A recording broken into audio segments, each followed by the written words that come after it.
e das tarefas que a gente tem tido nas mensagens. Espero que isso esteja sendo proveitoso para todos nós. Eu também quero lembrar aqueles que estão em casa de pararem de fazer o que estão fazendo, se estão fazendo algo. Às vezes a gente é tentado a fazer alguma coisa junto com ouvindo o áudio da mensagem, mas eu quero incentivá-los e desafiá-los a focar para escutar a mensagem e sentar num lugar que te ajude a manter a atenção. E também lembrá-los de ter a sua Bíblia aberta em Efésios 4 e lembrá-los de ter um bloco de notas, seja no celular, tablet, seja na pedra, no caderno, seja o suporte que você quiser. Não deixe de anotar. Só não anota no banco da igreja, tá bom? Porque o banco da igreja você não vai conseguir levar para casa para ver depois, certo? Mas outro suporte que você queira levar, sinta-se à vontade. O importante é anote, porque você não vai lembrar de todas as coisas depois. Eu não tenho expectativa de que você lembre. Talvez vocês estejam percebendo que eu estou pegando um pouquinho mais pesado nas últimas mensagens, né?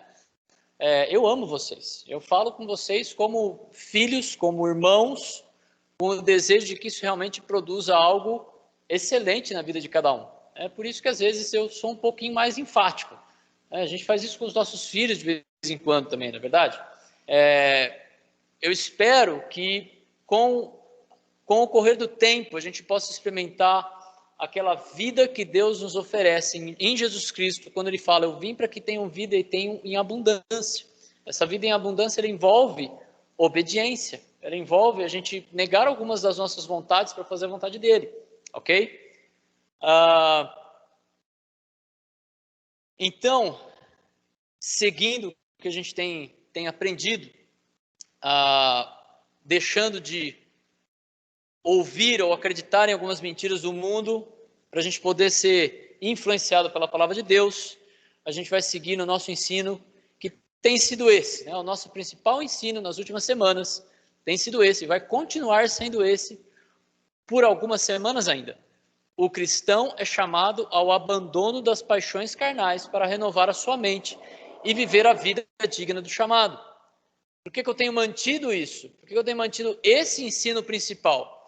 Por dois motivos. Primeiro, para você gravar isso, porque você vai levar isso para a sua vida. Aconselhamento bíblico, inclusive, ele é muito baseado nessas coisas, nesse princípio. Abandonar o que é errado, mudar a mente, ou se arrepender e fazer o que é certo. Agora, o outro motivo é porque o que Paulo está fazendo aqui na continuação do capítulo 4 é justamente aplicar esse princípio que ele apresentou ali no meio do capítulo para áreas práticas da nossa vida, certo? Ele coloca esse princípio de despojar das velhas roupas espirituais, mudar de pensamento e colocar novas roupas dadas por Deus, basicamente em 5 áreas que a gente tem visto, certo? A área da mentira e falar a verdade, a gente já viu sobre isso 2 semanas atrás.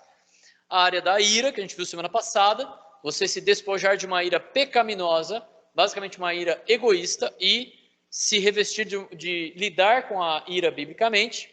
O roubo, se despojar do roubo e se revestir de trabalho, a gente vai ver hoje. E a linguagem torpe, se revestir com uma linguagem edificante. E por fim, o entristecer do espírito com atitudes agressivas para se revestir de atitudes reconciliadoras. Uma atitude reconciliadora. Então a gente começou falando da mentira, falando de como a gente deve se despojar da mentira, ou seja, de qualquer palavra, atitude ou pensamento falso, da tentativa de mostrar aos outros algo que você não é, algo que nós não somos, um estilo de vida de falsidade, como aquele pseudo-cristão, né? Pseudo é a palavra que ele usa para mentira, aquele cristão falso, e nos revestir da verdade, segundo a vontade de Deus, tendo em mente a unidade do corpo. A falsidade, a gente viu, gera relacionamentos superficiais e falsos, mas a verdade, ela quebranta e promove unidade. Depois nós vimos na semana passada, nós trabalhamos com a ira. Tá aí. Nós trabalhamos com a ira. Nós vimos que o cristão, ele vive a vida digna do chamado à medida que ele abandona o pecado da ira. Paulo ele nos chama a despojar de uma ira pecaminosa, ou seja, de uma ira que demanda justiça própria, de uma ira contra ofensas que são contra mim e não contra o caráter de Deus. E aí eu explodo porque eu estou sendo ofendido. Nós devemos então nos revestir daquela vida digna do chamado do cristão, que é lidar com a Bíblia biblicamente, lidar com a ira biblicamente. Então, primeiro, ajustando a nossa ira para que ela seja contra aquilo que desagrada a Deus e não aquilo que me desagrada. Não tomar o lugar de Deus, não ficar no lugar de Deus como ofendido pelo pecado. O segundo é lidando com a ira e a sua reação irada o quanto antes. Sendo uma ira justa ou injusta, a gente precisa lidar com ela o mais rápido possível. Ok? É possível que você se ire contra um pecado que foi cometido contra você, mas se você lidar com a sua ira sendo um pecado contra você, você provavelmente vai ter uma reação ruim. Se você lembrar naquele rápido momento de que aquele pecado, na verdade, é contra Deus, isso vai te ajudar a lidar com esse pecado biblicamente, e aí você vai poder edificar a vida da pessoa. Assim você também não vai estar dando lugar ao diabo, à medida que a gente dá tempo para ele trabalhar em nós, e quando a gente está ali iracundo, com raiva, sem lidar com esse sentimento, a gente fecha aquela porta de oportunidade que o diabo tem para entrar em nós, entre aspas, tá certo? Não estou falando de ficar endemoniado nem nada, tá bom? Eu só estou falando da influência do diabo na nossa vida. A gente abre uma porta ali para que ele comece a influenciar a nossa vida e a gente possa, então, explodir e ter todo tipo de reação irada e pecaminosa. E a gente deve mudar de pensamento, crendo em Deus e na sua justiça. No fim, o pecado da ira, como todo outro pecado, é um pecado de incredulidade. Eu não acredito na justiça de Deus, eu preciso fazer a minha justiça. Eu preciso tomar a minha atitude, mas a ira do homem não produz a justiça de Deus, não é verdade? Então, acaba sendo um pecado de incredulidade também. Muito bem, então a gente está trabalhando, Efésios 4, versículos 25 a 32, que diz o seguinte: por isso, deixando a mentira, que cada um fale a verdade com o seu próximo, porque somos membros do mesmo corpo. Fiquem irados e não pequem. Não deixem que o sol se ponha sobre a ira de vocês. Nem deem lugar ao diabo. Aquele que roubava, não roube mais. Pelo contrário, trabalhe fazendo com as próprias mãos o que for bom, para que tenha o que repartir com o necessitado. Não saia da boca de vocês nenhuma palavra suja, mas unicamente a que for boa para a edificação, conforme a necessidade, e assim transmita graça aos que o ouvem. E não entristeçam o Espírito Santo de Deus, no qual vocês foram selados para o dia da redenção. Que não haja no meio de vocês qualquer amargura, indignação, ira, gritaria e blasfêmia, bem como qualquer maldade. Pelo contrário, sejam bondosos e compassivos um para com os outros, perdoando uns aos outros, como também Deus em Cristo perdoou vocês. Muito bem, falamos da mentira, falamos da ira, e hoje nós vamos falar do roubo. A gente vai ver que o cristão vive a vida digna do chamado, se despojando de roubar. O cristão, ele vive a vida digna do chamado, se revestindo de trabalho duro, e ele precisa de uma mudança de pensamento, poder repartir, ok? A pergunta aqui é se você já roubou, né? Talvez você esteja pensando, roubo, né? Pense assim, você já pegou algo sem permissão e não devolveu depois? Né? Você já ficou com aquele, já que ficou aqui, né? Fazer o quê? Aquele achado, como é que é? Achado não é roubado, quem perdeu é que é relaxado, né? Se você tem um irmão, quem tem irmãos aqui? Acho que todo mundo tem irmãos aqui, né? Ninguém tem, não tem nenhum filho único aqui. Ok. Filho único, ele escapa dessa. Mas se você tem irmão, é muito provável que você já tenha roubado. Você certamente já pegou alguma coisa do seu irmão e muqueou para assim, ó, vou deixar aqui porque aí já não descobre e tal, né? Ou então pegou aquele brinquedo, deu uma brincadinha, depois deu uma limpadinha para não perceber que pegou, né?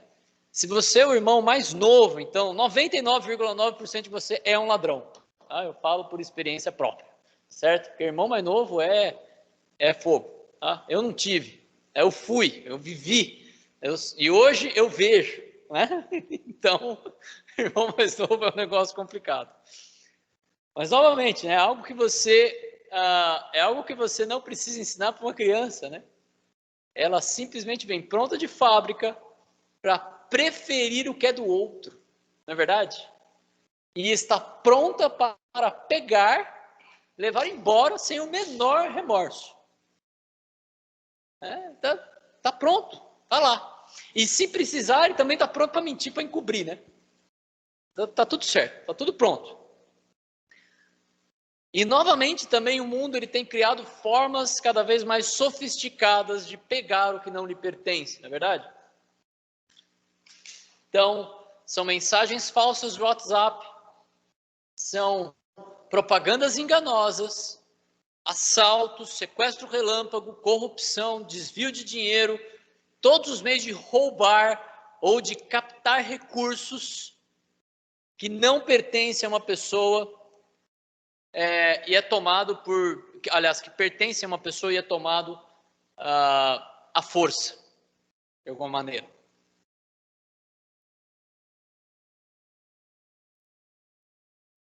Há formas também de roubar que são bem aceitas, não é verdade? Mentir no imposto de renda. Eu vou colocar só um negocinho aqui. Ou se você manda fazer, o cara pergunta, né? Você quer pagar ou você quer receber? Como é que você quer que eu faça? Né? Aceito, bem aceito. Alguém pode dizer, não, mas eles roubam, né? Eles roubam de nós. É verdade. Mas eles não são cristãos. Eles não vivem, ou não vivem como tal. E nós aprendemos a palavra, não se deixe vencer pelo mal, mas vença o mal com o bem. Romanos 12, 21. É fácil de lembrar, né? 12, 21. Então inverte o número. Mas o cristão, ele é chamado ao abandono das paixões carnais para renovar a sua mente e viver a vida digna do chamado. E para isso, primeiro ponto, o cristão ele vive a vida digna do chamado, se despojando de roubar. Paulo fala, aquele que roubava, não roube mais. Muito simples. Aquele que comete roubo, aquele que leva embora, que toma pelo furto. A palavra que é clepto, você lembra de cleptomaníaco? Cleptomaníaco é aquela pessoa viciada em roubo, ou a gente pode colocar desse jeito, não consegue controlar o seu pecado de desejar o que é do outro e pegar o que é do outro, certo? A gente vê algo muito curto, muito simples no Antigo Testamento, o Êxodo 20, 12, nos 10 mandamentos, não furte. Muito simples. Né? Não é teu? Não pega. Não pegue. Mandamento curto, mas é um pesadelo para uma sociedade que acha que pode funcionar sem Deus. Né? Deus nos deu esse mandamento. Mas numa sociedade sem absolutos, se Deus não existe, esse mandamento é uma criação humana. E se é uma criação humana, ele pode ser quebrado. E se ele pode ser quebrado, bom, não adianta chamar a polícia quando você for roubado, não é verdade?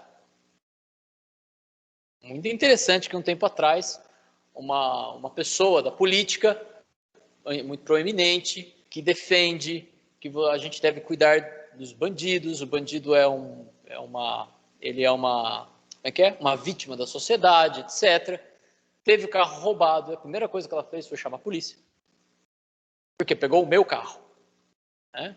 E eu vi um comentário do tipo assim, não, por que você não chama ele para morar com você? Adota ele e cuida, né? Porque ele é uma vítima da sociedade. pense em Deus, em como Deus é bom e nos dar um mandamento tão simples, mas que se ele não existisse, ia fazer o nosso mundo ser um caos, não é verdade? Ainda pela graça de Deus, ele na sua graça comum, parece que ele freia isso, né? Ele dá um freio. Mas imagina se fosse assim, ó, totalmente normal, levar o que é do outro. E você não poder reivindicar. Não, é meu. Você não pode levar. Mas Deus dá um mandamento muito simples. E como Paulo ele coloca a transformação na vida do cristão com algo muito simples. Se você roubava, pare de roubar. O cristão, ele também vive a vida digna do chamado, se revestindo de trabalho duro. Ele fala, pelo contrário, lembra? Despojar e revestir. Não roube mais, pelo contrário, trabalhe, fazendo com as próprias mãos o que é bom. Então, Paulo continua dizendo assim, ó, não mais, a partir de agora, ele está falando da conversão, você roubava, a partir de agora, não roube mais. Agora que você está em Cristo, agora que você vive para Cristo, pare de roubar. E o que ele deve fazer no lugar? Trabalhar, certo? Empenhar, algo exaustivo, labutar, envolve inclusive trabalho corporal. Agora, Paulo não está falando aqui daquele trabalho assim, eu vou trabalhar na maciota, né? Assim, ó, vou trabalhar aqui, né? Trabalhando de boa, tal, né? Não, ele está falando de trabalho duro, trabalho pesado. Esse trabalho, ele pode se referir tanto ao trabalho que é executado para receber sustento mesmo, né? A gente vê um exemplo em Lucas 5, versículo 5, em resposta, Simão disse, mestre, havendo trabalhado toda a noite, nada apanhamos, mas sob esta sua palavra lançarei as redes. Lembra desse episódio? Trabalharam duro a noite inteira e não pescaram nada. E aí Jesus fala, não, vai lá, vai de novo, né? Joga do outro lado. E aí eles pescam, trabalho duro e para sustento próprio. Agora, por outro lado, né, por algum motivo, Deus ele inspirou os autores bíblicos para utilizar várias vezes essa palavra para se referir ao trabalho ministerial ou ao serviço a Deus. Então você tem o exemplo em Romanos 16, 6, eu acho que eu não coloquei aqui, não. Romanos 16, 6 fala, Paulo escreve, saúdem Maria, que muito trabalhou por vocês, uma pessoa da igreja, e que ele está falando assim, ó, ela trabalhou muito para vocês, ela se esforçou para servir vocês.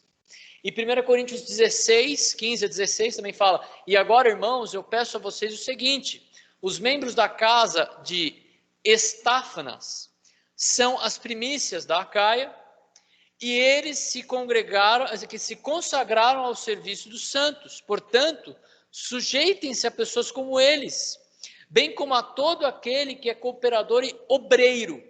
Essa palavra obreiro, que algumas igrejas até se referem ao pastor como obreiro, é alguém que trabalha duro, trabalha pesado. Mas eu vou falar um pouquinho desse trabalho pesado, ok? Para entender o que é também, o que não é. Além do trabalho em si, a mesma palavra também pode se referir ao esforço do cristão em caminhar com Cristo. Filipenses 2,16 diz, Paulo diz, a gente já estudou esse texto, preservando a palavra da vida, assim no dia de Cristo poderei me gloriar de que não corri em vão, nem me esforcei inutilmente. Esforço, trabalho de seguir a Cristo.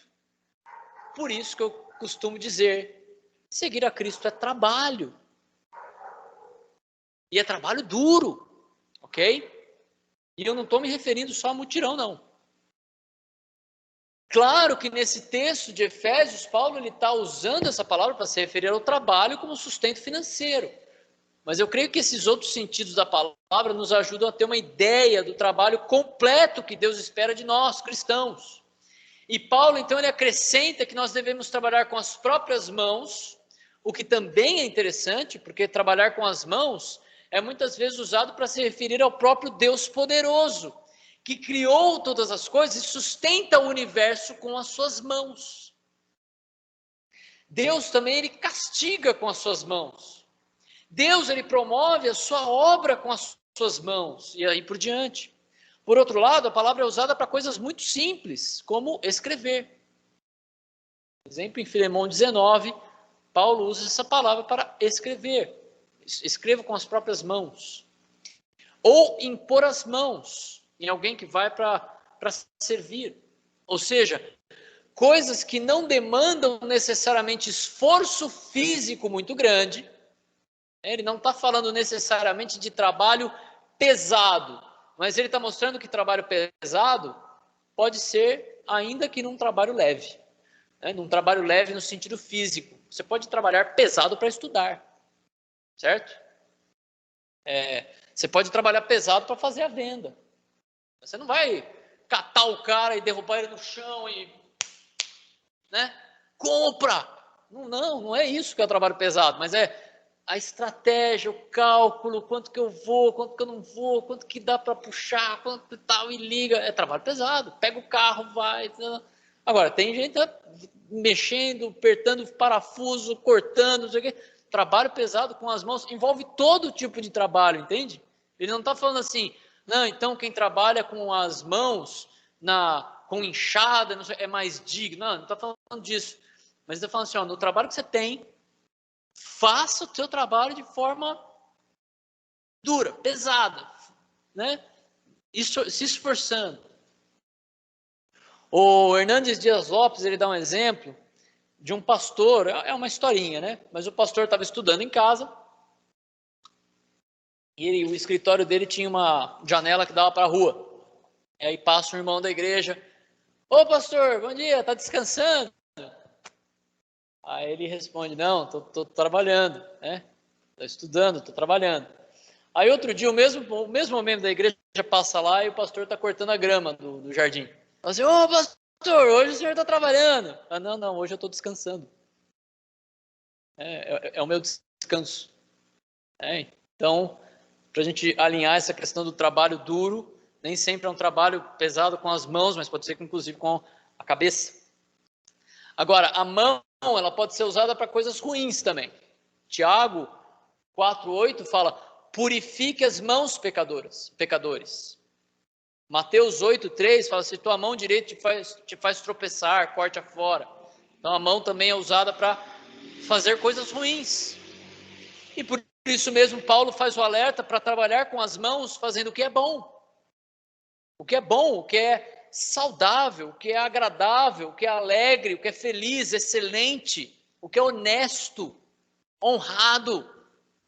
O cristão, assim, ele pode seguir o próprio exemplo do próprio Deus, que demonstra o trabalho de suas mãos por coisas excelentes. E deve procurar trabalhar com coisas excelentes, construindo, desenvolvendo, cuidando, ensinando, protegendo, etc. Evitando, por exemplo, trabalhos em lugares e ambientes questionáveis. Eu creio que o cristão deve fazer isso. Ele deve tomar cuidado com onde ele vai trabalhar. Não vai trabalhar numa balada, para não falar um outro nome aqui, certo? Num lugar, né, de coisas impróprias. Ele não vai estar produzindo nada de bom ali, né? Ele não precisa trabalhar numa fábrica de cigarros, por exemplo. Eu creio que o cristão, se puder evitar esse tipo de coisa, é melhor evitar. Resumindo, ao invés de roubar, nós devemos trabalhar pesado, com as nossas mãos, ainda que o trabalho em si seja leve, fisicamente, né, não necessariamente braçal, para produzir coisas boas, para produzir coisas proveitosas. Né? Acho muito legal o Juliano, ele tem um orgulho do que ele faz, porque ele acredita no que ele trabalha. Acredito que isso é bom. E ele verbaliza, isso é bacana isso. Né? Estou pensando aqui no meu pai também, né? Sempre defendendo, quando ele trabalhava, ele defendia mesmo, e não, né, fazia até umas brincadeiras com o pessoal que comprava carro de outra marca, então, mas estava na hora de comprar um carro, né? Ele defendia, ele defendia o trabalho dele. É interessante isso. Muito interessante também que coisas boas se refere também à contribuição de pessoas que ensinam a palavra de Deus. Então, Gálatas 6, 6 e 7 fala, mas aquele que está sendo instruído na palavra, compartilhe todas as coisas boas com aquele que o instrui. Não se enganem, de Deus não se zomba, pois aquilo que a pessoa semear, isso também colherá. Então ele usa esse termo coisas boas para sustento mesmo, para ajuda daquela pessoa que está ensinando, por parte daquele que está sendo instruído. E isso faz bom sentido quando a gente observa o contexto, que é se despojar do roubo e se revestir do trabalho, para ter o que repartir com o necessitado, que é o próximo ponto. Então, trabalhar para produzir o que é bom, proveitoso, também tem relação em produzir o que é necessário para fazer bem aos outros, que é o que a gente precisa mudar de ideia. Para que tenha o que repartir com o necessitado. É o motivo que Paulo coloca para o trabalho. A motivação do trabalho que Paulo coloca para o trabalho aqui. E numa sociedade dominada pelo ter, né, você precisa trabalhar para ter, trabalhar para conquistar. A motivação do trabalho do cristão, na verdade, deve ser ter o que repartir com o necessitado.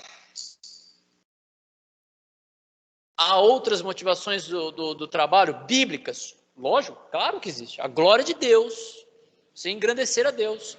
O sustento da família, tá bom? Seja o homem, aquele homem casado que sustenta a sua família, ou o solteiro que ajuda no sustento da família. O bom testemunho, contribuir para a obra de Cristo, todas essas são motivações excelentes. E veja que muitas delas têm relação com ajudar o necessitado. Mas o que Paulo está aqui escolhendo justamente o repartir como a motivação para o ladrão. Porque o ladrão, no fundo, é um preguiçoso egoísta. Ele quer ter sem trabalhar, isso é preguiça, e para isso ele quer o direito de roubar, de pegar o que é do outro, para si, é egoísmo. Certo?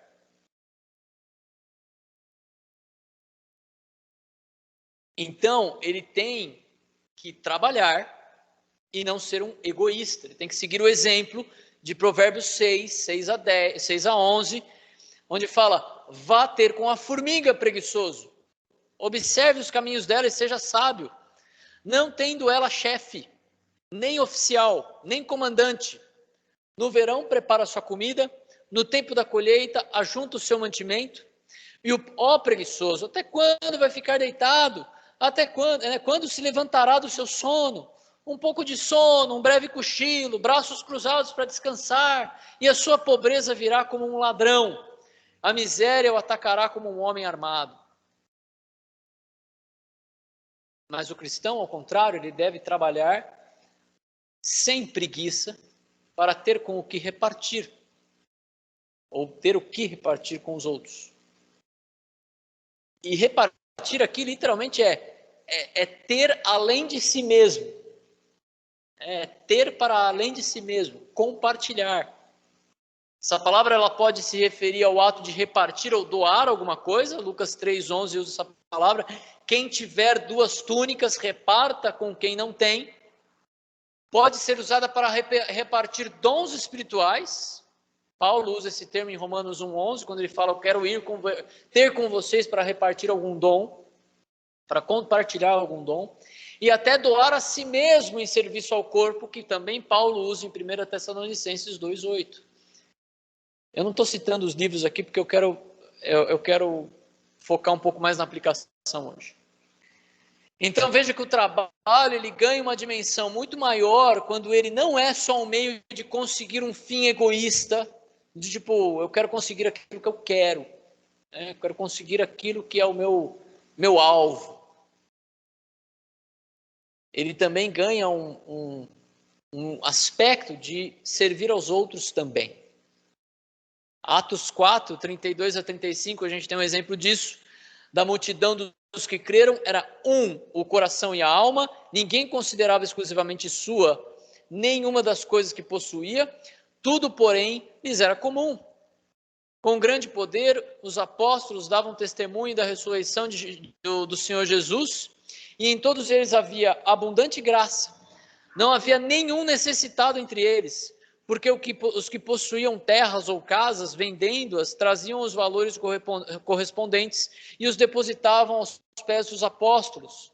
E então se distribuía a cada um conforme a sua necessidade. Interessante, amados, isso aqui não é socialismo. O socialismo é a tomada à força daquilo que ele não considera que é seu. Isso aqui não é isso. Isso aqui é a venda voluntária do que é meu para entregar e ser distribuído conforme a necessidade de cada um, conforme quem tinha necessidade. Você imagina pessoas se convertendo num ambiente, num lugar onde o judaísmo era muito forte e a pessoa se converte, ela perde a família dela. Ela perde o sustento. Se ela for uma mulher que se converte, ela é expulsa de casa, ela não tem como se sustentar. E a igreja sustentava. É isso que ele está mostrando aqui. Algumas aplicações para nós. Aquele que roubava, não roube mais, pelo contrário, trabalhe fazendo com as próprias mãos o que é bom, para que tenha o que repartir com o necessitado. Talvez você esteja ouvindo essa mensagem e pensando, mas eu não sou ladrão. Será? Vamos pensar em algumas coisas, né? Aqui. Em quais situações você pode estar roubando? Pensei no primeiro exemplo, tomar da sua família. Provérbios 28, 24 fala, quem rouba o seu pai ou a sua mãe e diz não é pecado, é companheiro do destruidor. Mas é fato que muitas pessoas viciadas em drogas, por exemplo, roubam de suas famílias. Agora, um filho, talvez essa não seja a sua realidade, talvez seja, mas um filho cujo pai paga a escola, comida, cama e não ajuda em casa, não leva o estudo a sério, não está roubando? Não está tomando o que é dele sem o direito? A gente pensar um pouco como pais. Imagina, alguém chega no hotel, a pessoa chega no hotel, come, bebe, dorme, assiste TV, na hora de ir embora, ela vai embora sem pagar. É roubo? É roubo ou não é? Alguém vai vir atrás de você? Alguém vai vir atrás de você. Mas nós aceitamos filhos na nossa casa que comem, dormem e não fazem nada. Corremos o risco de aceitar esse tipo de roubo. Não fazer a sua parte.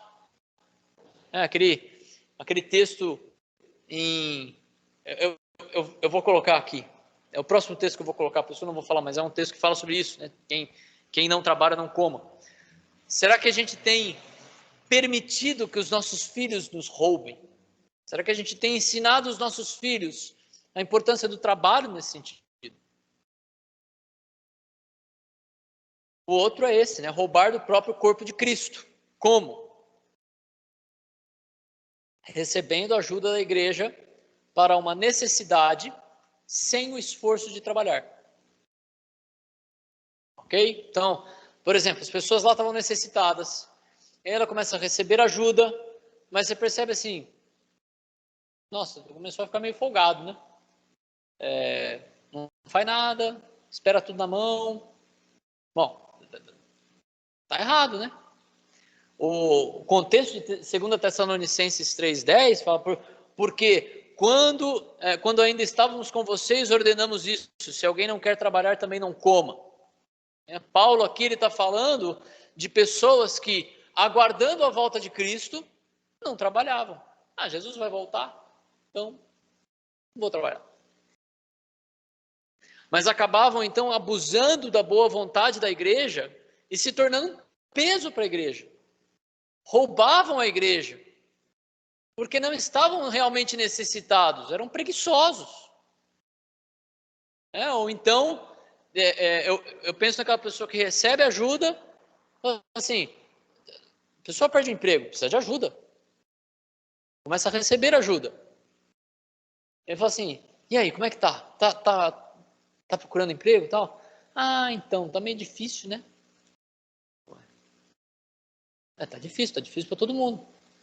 Né? É o que eu já usei esse exemplo. Né? O trabalho do desempregado é eu trabalhar no mínimo 8 horas para conseguir um emprego. Né? É o trabalho da pessoa naquele momento. Okay? E se ela não faz isso e recebe ajuda, tem coisa errada. Quem não trabalha não deve comer. É nesse sentido que eu creio que Paulo está usando isso aqui. Diga, Augusto.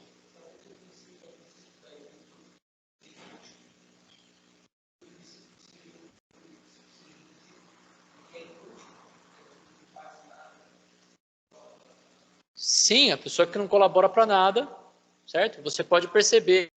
Vou tentar pensar num exemplo nesse sentido, né? A pessoa está, vamos lá, ela está desempregada, ela está tentando buscar emprego, ela está recebendo ajuda e ela vem aqui fazer alguma coisa ou oferece para fazer uma visita. Ela aproveita o tempo que ela está para ser útil, certo? Ok. Então, sim, né, é muito bom, é muito bonito a gente ler aquele texto de Atos sobre o suprimento das necessidades do corpo, claro, porque foi Deus que criou esse método. Agora, isso também demanda uma prestação de contas no sentido da pessoa ser útil, trabalhar duro, tá bom? É possível roubar a Deus. Como é possível roubar a Deus? Não retornando para Deus o que é dele, por meio do dízimo, certo? Amados, a gente, sempre que a gente fala de dízimo de dinheiro, a gente tem duas opções. Uma é achar que isso é um tabu que a igreja não pode falar por causa do mau testemunho de outras igrejas. A outra é a gente falar, porque é um assunto como qualquer outro que precisa ser falado. Se a gente não falar de dinheiro, quer dizer que o dinheiro é um ídolo que não pode ser tocado, tá bom? Mas ele não deve ser, e a gente deve aprender a lidar com ele. E tem princípios bíblicos para isso. Veja Malaquias 3, 6 a 12. Porque eu, o Senhor, não mudo. Por isso vocês, filhos de Jacó, não foram destruídos. Desde os dias dos seus pais, vocês se afastaram dos meus estatutos e não os guardaram. Voltem para mim, e eu voltarei para vocês, diz o Senhor dos Exércitos. Mas vocês perguntam, como haveremos de voltar? Será que alguém pode roubar a Deus? Mas vocês estão me roubando e ainda perguntam, em que te roubamos? Nos dízimos e nas ofertas. Com maldição vocês são amaldiçoados, porque estão me roubando, vocês, a nação toda. Tragam todos os dízimos à casa do tesouro, para que haja mantimento na minha casa. Ponham-me à prova nisso, diz o Senhor dos Exércitos, se eu não lhes abrir as janelas do céu e não derramar sobre vocês bênção sem medida, por causa de vocês repreenderei o devorador, para que não consuma os produtos da terra, e não deixarei que suas videiras nos campos fiquem sem frutos, diz o Senhor dos Exércitos. Todas as nações dirão a você que vocês são felizes, porque vocês serão uma terra de delícias, diz o Senhor dos Exércitos. E alguém pode dizer, mas isso é Antigo Testamento e não fala de dízimo no Novo Testamento, não é verdade? Já escutaram isso? Alguém já escutou isso? Já escutamos isso. O Novo Testamento não fala o Novo Testamento fala de dízimo. Eu vou ler um pedaço daquela nossa apostila que a gente estudou sobre contribuição financeira. Olha o que ela fala. O dízimo não é ordenado no Novo Testamento, mas subentendido, pois Paulo, ao falar sobre o sustento dos ministros em tempo integral, ensina em 1 Coríntios 9, 1 a 14, ser direito dos ministros ser sustentado no ministério.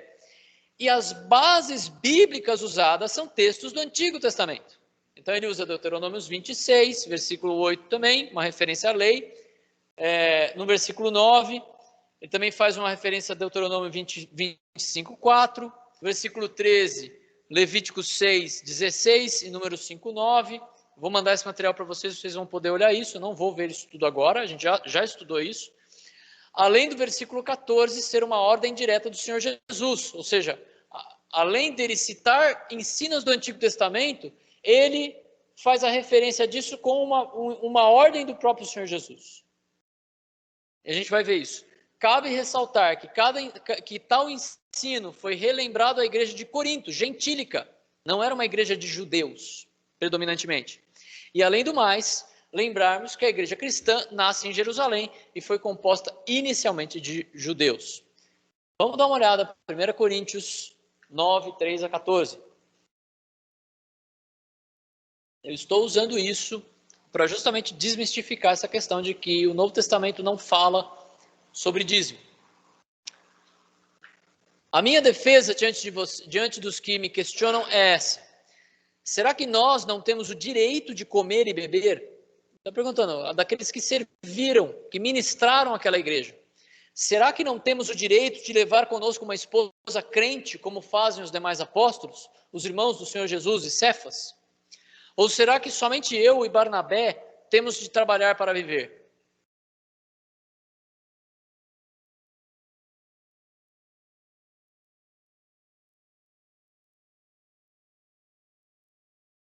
Perdão, eu estou lendo desde o versículo 3.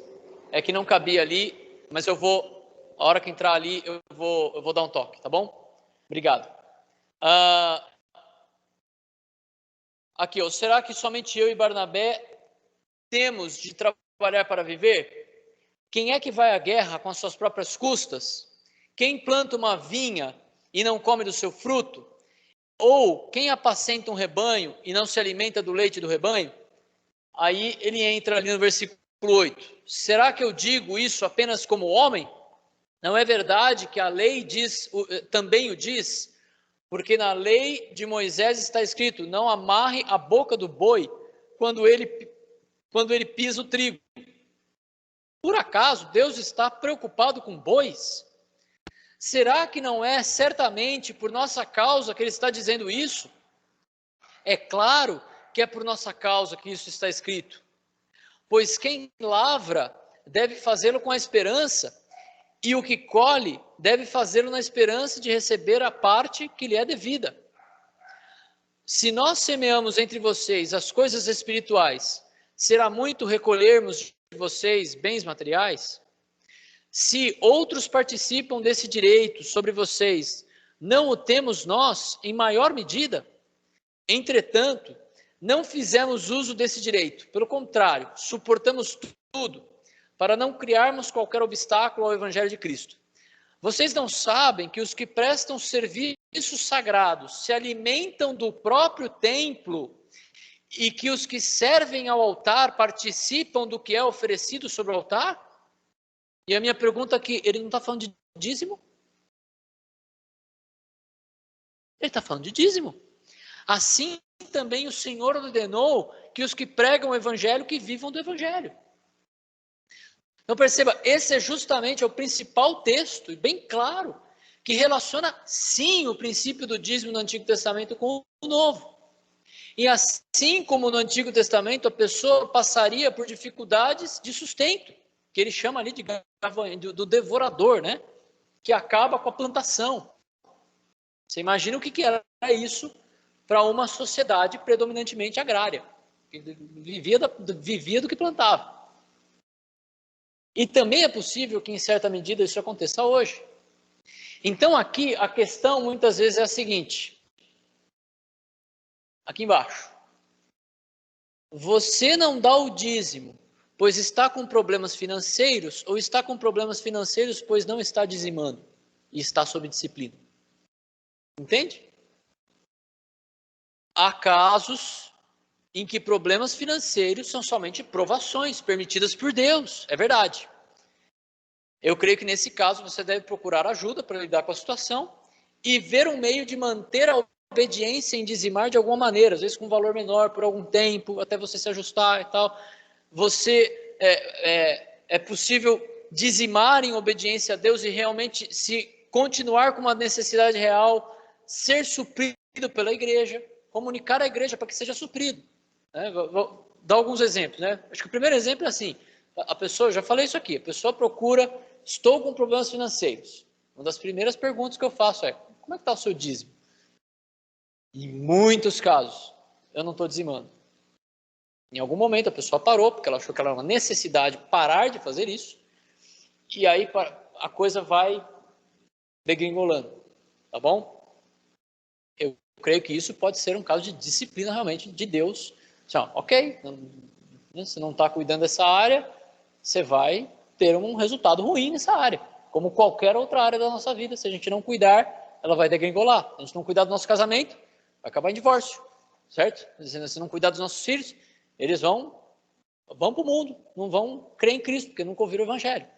Mesma coisa nessa área. Agora, é possível que seja uma provação, e aí você deve procurar ajuda, como eu faço? Porque aí, cada caso, a gente vai encontrar uma maneira de fazer. Eu já tive casos que eu falo assim, você consegue dar R$ 5? Você consegue obedecer a Deus com R$ 5? Para, pelo menos assim, demonstrar ao Senhor o seu desejo em obedecer.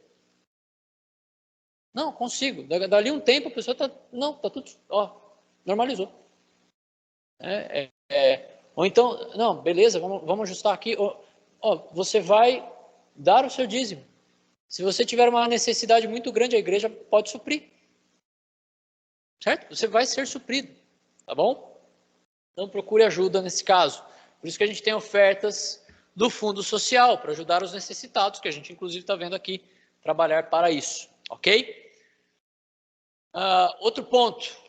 Como você tem trabalhado pesado? Lembra, Paulo não só coloca o trabalho como resposta do roubo, mas ele também coloca como motivo, a razão pela qual o cristão ele deve trabalhar. E aqui a gente pode pensar no nosso emprego. Antes disso, a gente pode pensar no nosso emprego. Também é roubo receber o seu salário da sua empresa, que ela paga, ou do seu cliente, seja quem for, e não trabalhar de acordo. Não é roubo? Eu recebo um salário para fazer uma atividade, estou fazendo outra. É roubo. Paulo ele vai tratar em Efésios, mais para frente, a questão do trabalho, mas já fica a dica, né? O cristão tem que ser exemplo de trabalhador. O que eu quero chamar a atenção aqui é para a gente não roubar outras coisas, tá bom? O trabalhador, o cristão, não quer dizer que ele vai aceitar qualquer coisa em relação ao trabalho. Ele tem que trabalhar duro, mas ele tem que ter um equilíbrio também. Trabalhar duro não é deixar de passar o tempo que você precisa passar com a sua família para trabalhar, achando que isso vai garantir o resultado do seu trabalho. Quem garante o resultado do seu trabalho é Deus. Se você está em desobediência a Deus em outras áreas da sua vida, porque você acha que você vai suprir com o seu trabalho, você acha que ele vai fazer o seu trabalho prosperar, vou usar uma palavra aqui, né? Ter o resultado esperado. Eu compreendo que há momentos que o trabalho demanda mais, né? Principalmente trabalhos financeiros, né? Fechamento, todo esse negócio, ou fim de ano, né? Trabalha na manutenção fim de ano, para a máquina e tal, vai fazer aquelas manutenções enormes e acaba demandando mais tempo, isso é normal, tá bom? Mas se isso é constante, a gente tem que ficar alerta. Se nós estamos tentando manter o nosso trabalho pela nossa própria força e conseguir os resultados pela nossa própria força, ok? Lembra que a vida cristã é cheia de tensões. Então a gente sempre vai estar nessa tensão. Só que se você não estiver na tensão, você simplesmente, não, eu estou trabalhando no automático, né? Porque eu acho que tem que ser assim. Bom, cuidado. Pense e busque equilibrar as coisas, né? A questão aqui é, você realmente mantém o seu emprego pelo fato de trabalhar várias horas extras, roubando tempo de Deus ou com a família? Ou será que Deus pode fazer o seu emprego render mais se você investir tempo naquilo que você também precisa investir? Percebe que é muito parecido com o dízimo, né? A gente quer cuidar. Não, porque... Não, mas peraí. Quem é o maior interessado em que seu trabalho glorifique a Deus, por exemplo? E quem é o maior interessado em que sua família glorifique a Deus? Mas se você não investe tempo com a sua família, ensinando os seus filhos e tal, a sua família não vai glorificar a Deus. E aí não está adiantando nada ficar naquele trabalho. Pelo menos daquele jeito. Diga, Ju.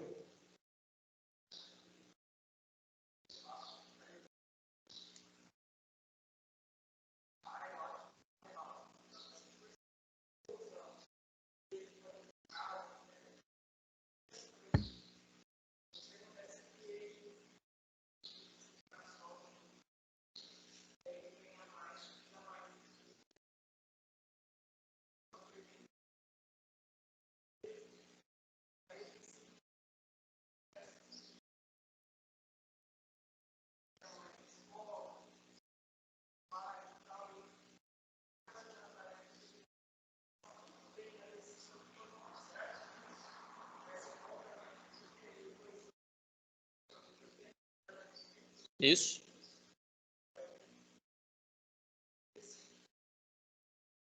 Muito bom. Em seus passos, o que faria Jesus, é o nome do filme. Joia. Eu não vou conseguir resumir tudo aqui. Mas a Juliana está dando esse exemplo do filme, como fez ela pensar em algumas coisas da vida dela, de prioridades, etc. Muito bom. Bom, esse eu creio que é um exame que, especialmente os homens, devem fazer. Agora, uma pergunta. As mulheres em casa podem trabalhar para compartilhar algo que é bom? Claro. Não é proveitoso, não é bom e proveitoso trabalhar para preparar uma refeição ou preparar a sua casa para repartir com uma outra família que venha visitar? Não é proveitoso isso? É lógico que é proveitoso. Não é proveitoso e bom, por exemplo, né? Fazer um bolo e quando você está fazendo o bolo, dobrar a receita para fazer um outro bolo para repartir com uma outra família? Talvez uma família da igreja, talvez até uma família descrente que você está tentando alcançar. Não é bom e proveitoso trabalhar para repartir seu tempo com os seus filhos, para criá-los para a glória de Deus? E mulheres aqui, não se deixem enganar. Você que tem a possibilidade de cuidar da sua casa, trabalhar duro para cuidar dos filhos, para transformar um monte de paredes num lar, você está com o trabalho mais proveitoso que uma mulher pode ter. Você não precisa de outro trabalho, ok? Agora, eu não estou dizendo que é errado a mulher trabalhar, tá bom? Desde que esse trabalho, e aqui eu acho que é a parte mais difícil, que esse trabalho possibilite a essa mulher priorizar o cuidado do seu lar, o cuidado do seu marido, o cuidado dos seus filhos, especialmente quando são muito pequenos e o caráter está sendo formado. Você pode ler Tito 2, 3 a 5 para perceber o que Deus espera de uma mulher bem ensinada, bem treinada, tá bom? Então, apesar de não ser errado, a mulher ter uma profissão, dependendo da profissão, vai gerar um risco muito grande dela pecar nessa área, ok? Eu pensei em alguns exemplos. Eu sei, por exemplo, a Juliana trabalhando numa escola, ela pode trabalhar no período que o Heitor está lá, por exemplo, e aí ela volta com ele para casa. Eu acho que é uma boa. Uma manicure que atende na própria casa, e aí ela pode ter uma flexibilidade de... Ela está ali trabalhando, mas ela está olhando as crianças, ela está vendo o que está acontecendo na casa dela, ela consegue compartilhar coisas boas com aquela pessoa que ela está atendendo, né? Lidando com o público, pregando o evangelho. Ela consegue fazer a agenda dela para não bater com o tempo de discipulado, para não bater com o grupo céu, para não bater com o culto da igreja, porque ela sabe que aquelas são prioridades, ela pode fazer a agenda dela. Então, isso é possível. Como é que fala? Vender, tem um termo para isso. A Mary Kay lá, você vende, você é consultora, né? É consultora, então consegue visitar alguém e talvez num horário que os filhos estejam na escola, consegue visitar alguém, consegue pregar o evangelho, consegue entregar o cartãozinho da EBV, entende?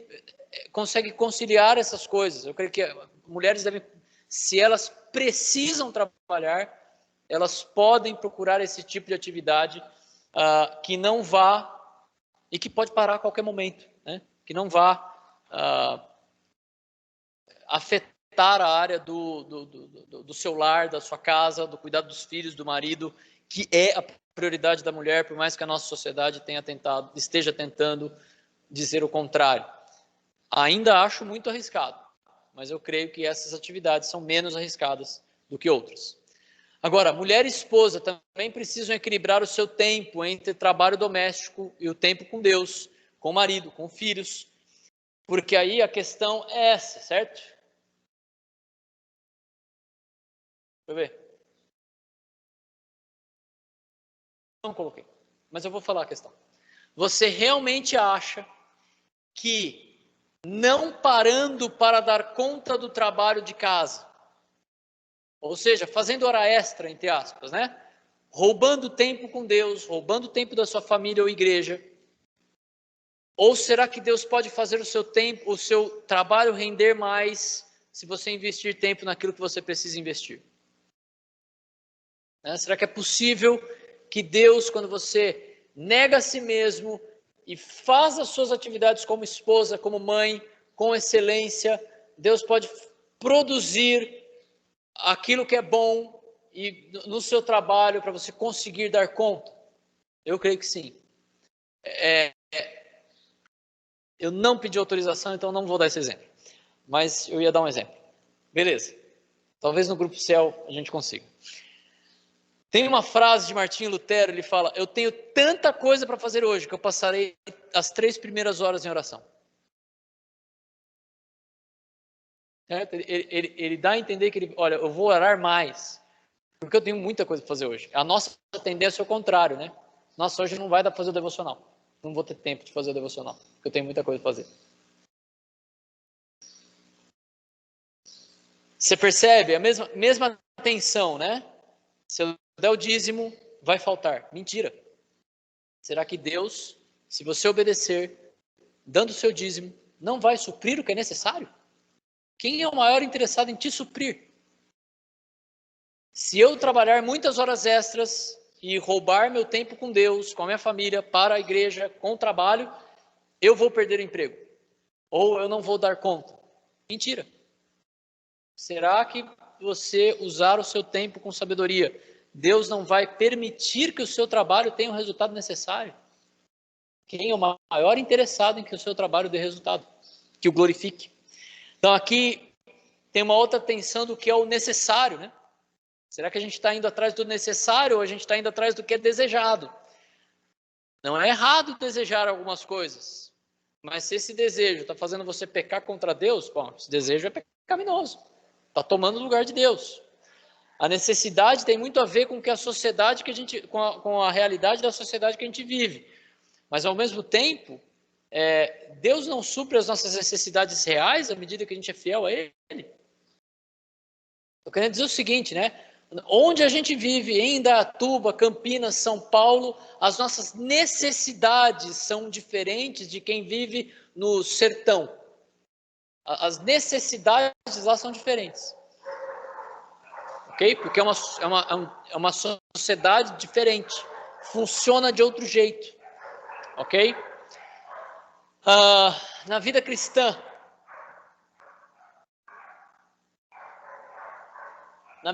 ainda falando sobre trabalho na vida cristã, trabalho duro ao Senhor, servindo o corpo de Cristo, fazendo discípulos, tempo devocional, tudo isso é trabalho duro ao Senhor.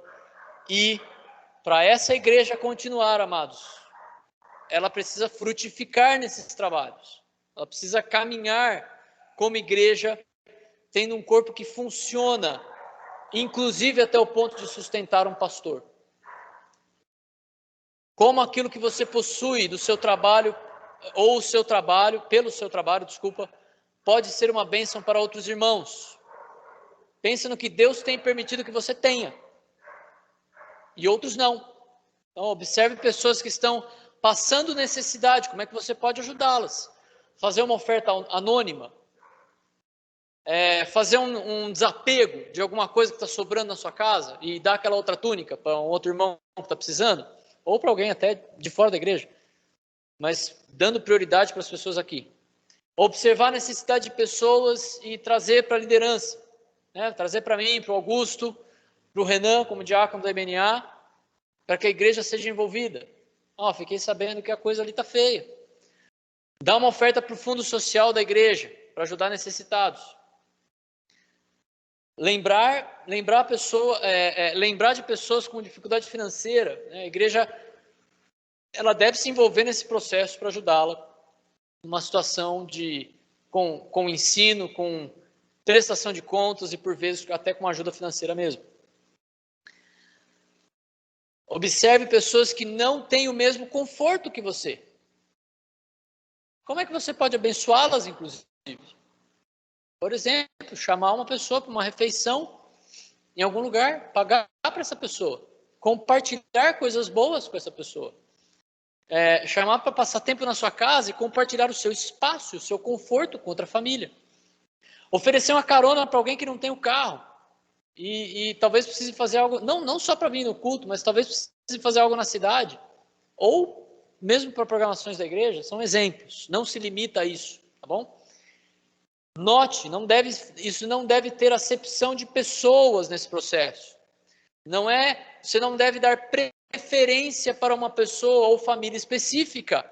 Todos os necessitados devem ser supridos. Gálatas 3, 28 a 29 diz: Nessarte, não pode haver judeu nem grego, nem escravo nem liberto, nem homem nem mulher, porque todos vós sois um em Cristo Jesus. Nossas tarefas. Para encerrar.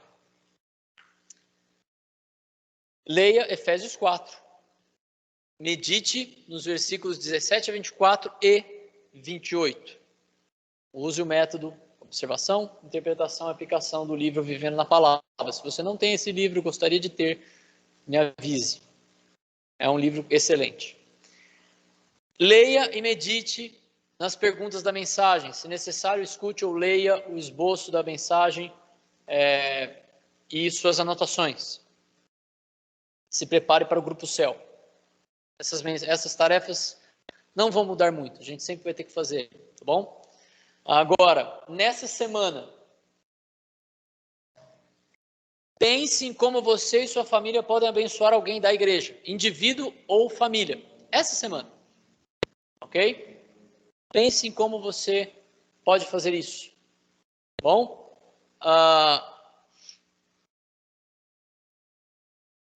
E eu vou pedir assim, ó, se alguém for abençoado de alguma maneira nessa semana, louve a Deus, por exemplo, no grupo, por dois motivos. Primeiro, porque para compartilhar assim, ó, nossa gente, eu fui abençoado por um irmão essa semana, foi muito bom e glória a Deus por isso. Pronto, não precisa nem falar quem foi, não precisa, mas porque daí, por exemplo, alguém estava pensando, eu estava pensando em comprar alguma coisa lá para a família da Juliana e levar lá para a Juliana, para o Seite, e aí eu descubro que alguém já fez isso. Bom, eu vou pensar em uma outra família, eu posso ajustar a minha expectativa, tá bom? Vamos tentar fazer isso essa semana. Converse com os seus filhos sobre a importância deles trabalharem para glorificar a Deus.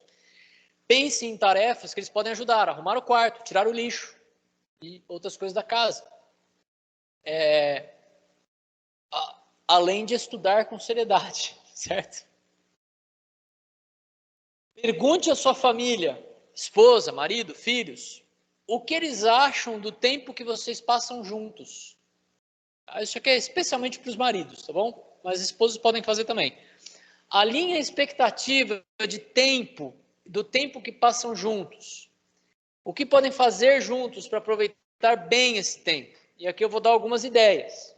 São ideias, tá bom, pessoal? Tire um dia da semana, num horário que todos estão em casa para jogar um jogo. Jogo de tabuleiro, jogo de carta, né? Tem jogos que ajudam as crianças a aprender a fazer conta, distinguir cor, dependendo da idade.